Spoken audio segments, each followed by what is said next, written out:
फूजिन के जाने के बाद जिंगलू फूजिन की मॉम को बोलने लगता है कि आप प्लीज मेरी शादी के बारे में फूजिन को मत बताइएगा, जब बस सब कुछ ठीक हो जाएगा तब मैं उसे खुद बताऊंगी। फिर ये बातें सुन के फूजिन की मॉम इस बात पर राजी हो जाता है और बोलता है कि हाँ ठीक है, मैं कुछ भी नहीं बताऊंगी उसे। फूजिन की मॉम जिंगलू के बारे में बोलने लगता है कि मुझे किसी भी हालत में शी परिवार से इसकी शादी करवानी पड़ेगी ताकि जल्द से जल्द ये मेरे घर से जाए। जिंगलू जब अपने रूम में जा रही थी तब फूजिन उसे पकड़ के कमरे में लाके पटक देता है और बोलता है कि तुम्हें क्या बुरा लग रहा है मेरी शादी के बारे में सुन के। फूजिन जिंगलू को एक चेन देके बोलता है कि ये मैंने बिजनेस ट्रिप से तुम्हारे लिए खरीदा है, और वो चेन जिंगलू को बहुत ही प्यार से गले में पहना देता है। फिर जिंगलू फूजिन को बोलता है कि तुम तो शादी करने जा रही हो तो मेरा क्या होगा। ये बातें सुन के फूजिन बोलने लगता है कि मैं तुमसे प्यार करती हूँ, मैं तुम्हारा हमेशा ख्याल रखूंगी, बट ये शादी एक अरेंज मैरिज है, इससे मेरा कोई लेना देना नहीं है। फिर ये बात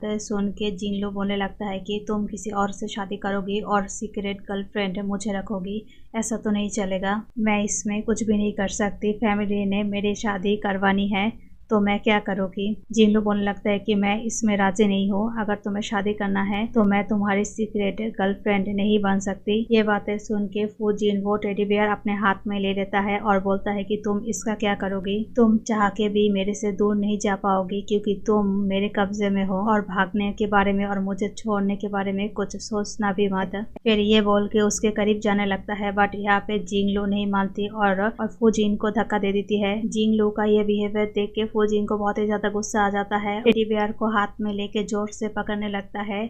और दूसरी तरफ जिंगलू को इससे बहुत ही ज्यादा तकलीफ होती है क्योंकि टेडी बियर और जिंगलू के बीच एक कनेक्टर है। ये सब कुछ फूजिन इसलिए कर रहा है ताकि जिंगलू उसकी बात मान जाए, बट यहाँ पे जिंगलू उसकी बातें नहीं मानती और ये देख के फूजिन को बहुत ही ज्यादा गुस्सा आ जाता है और बोलने लगता है कि तुम इतना स्टबर्न कब से बन गई हो। ये बोल के और जोर से उस टेडी बियर को पकड़ने लगता है ताकि जिंगलू को और ज्यादा दर्द हो और वो उसकी बात मान जाए, बट ऐसा कुछ भी नहीं होता।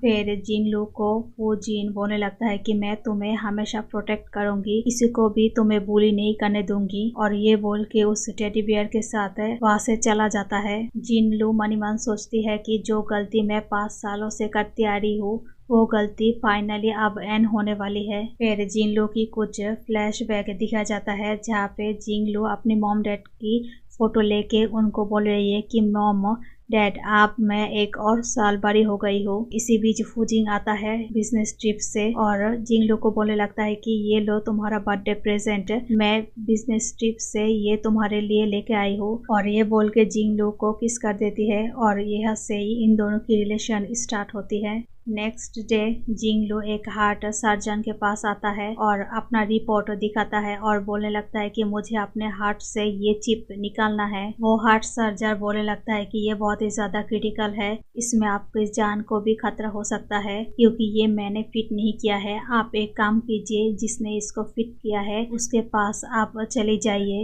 ये बातें सुन के जिंगलू बोलने लगता है कि नहीं, मैं उस डॉक्टर के पास नहीं जा सकती क्योंकि वो डॉक्टर के पास अगर मैं चली गई तो फूजिन को इस बारे में पता चल जाएगा कि मैं ये चिप निकालने की कोशिश कर रही हूँ। फूजिन ने तो ये चिप मेरे अंदर ढुकाया है ताकि मैं हमेशा उसके कब्जे में रह सकूं और हमेशा वो मुझे कंट्रोल कर सके उस टेडी बेयर के माध्यम से। जिंगलू सर्जन को बोलने लगता है कि कुछ और तरीका है क्या इस चिप को डिस्ट्रॉय करने के लिए। फिर सर्जन बोलने लगता है कि हाँ, एक तरीका और है, ये चिप 2 हिस्सों में बटा गया है, एक आपके हार्ट में है और दूसरा जो टेडी बेयर की है। टेडी बेयर में जो चिप है वो चिप अगर डिस्ट्रॉय कर सकते हो तो आपका हार्ट वाला चिप भी कोई काम का नहीं रहेगा, आप इस ट्रैप से आसानी से बच पाएंगी। ये बातें सुन के जिंगलू मनी मन सोचने लगता है कि वो जिंग इतनी आसानी से वो टेडी बियर मुझे नहीं देगा, मुझे उसको भाव में लेके आना पड़ेगा, फिर मैं उसके पास से वो टेडी बियर ले सकती हूँ। फिर हमें एक लड़के को दिखा जाता है जिसका नाम शी है। उसकी मैनेजर जो उसको बोल रही है कि आप बहुत सालों से जिंगलू को पसंद करते आ रहे हो, आप उसको प्रपोज क्यों नहीं करते? अब तो आप दोनों की शादी होने वाली है। फ्लैशबैक में दिखाया जाता है जिस दिन जिंगलू और उसके मॉम डैड की कार एक्सीडेंट हो गई थी, उसी दिन शी ने जिंगलू की जान बचाई है और उसे हॉस्पिटल में लेके आया है। दूसरी तरफ जिंगलू को ये बात पता ही नहीं है कि उसकी जान शी ने बचाई है। जिंगलू ये समझती है कि उसकी जान उसके भाई ने बचाई है। हॉस्पिटल में फूजिंग बोलता है कि मैं तुम्हें हमेशा ख्याल रखूंगी जिंगलू, तुम टेंशन मत करो। शी उन दोनों को ऐसे देख के बहुत ही ज्यादा अपसेट हो जाती है। फिर हमें वांग को दिखा जाता है। वांग फूजिंग की मॉम को बोलने लगता है कि एक बार अगर हम दोनों की शादी हो जाए तो मैं इस घर को और फूजिंग को बहुत ही अच्छे से संभाल लूंगी। ये सब कुछ सुन के फूजिंग की मॉम बहुत ही ज्यादा हैप्पी होती है। फिर उसी बीच जिंगलू आता है और जिंगलू ये सारी बातें सुन चुकी है। जिंगलू को देख के फूजिन अपना हाथ छुड़ाने लगता है वांग से। जिंगलू को देख के वांग बोलने लगता है कि जिंगलू, तुम्हारे भाई और मेरी एंगेजमेंट हो गई है, अब नेक्स्ट मंथ हम दोनों शादी करेंगे। ये बातें सुन के जिंगलू बिल्कुल भी खुश नहीं होती और फूजिन की तरफ देखने लगती है और फूजिन अपने आंखें नीचे झुका लेती है। फिर फूजिन की मॉम जिंगलू को बोलती है कि तुम अपने भाभी को फू मेंशन घुमा के दिखाओ। फिर जिंगलू बोलता है कि हाँ ठीक है। जब जिंगलू वांग को फू मेंशन घुमाने लगती है, वांग जिंगलू को बोलने लगता है कि तुम अच्छा नाटक कर लेती हो सबके सामने। फिर ये बातें सुन के जिंगलू बोलता है कि तुम कहना क्या चाहती हो? वांग जिंगलू को बोलती है कि तुम्हें तो बहुत ही ज्यादा जलन हो रही होगी ना, क्योंकि तुम मुझे सिस्टर इन लॉ बोल रही हो। वांग को फूजिंग और जिंगलू के रिश्ते के बारे में सब कुछ पता है।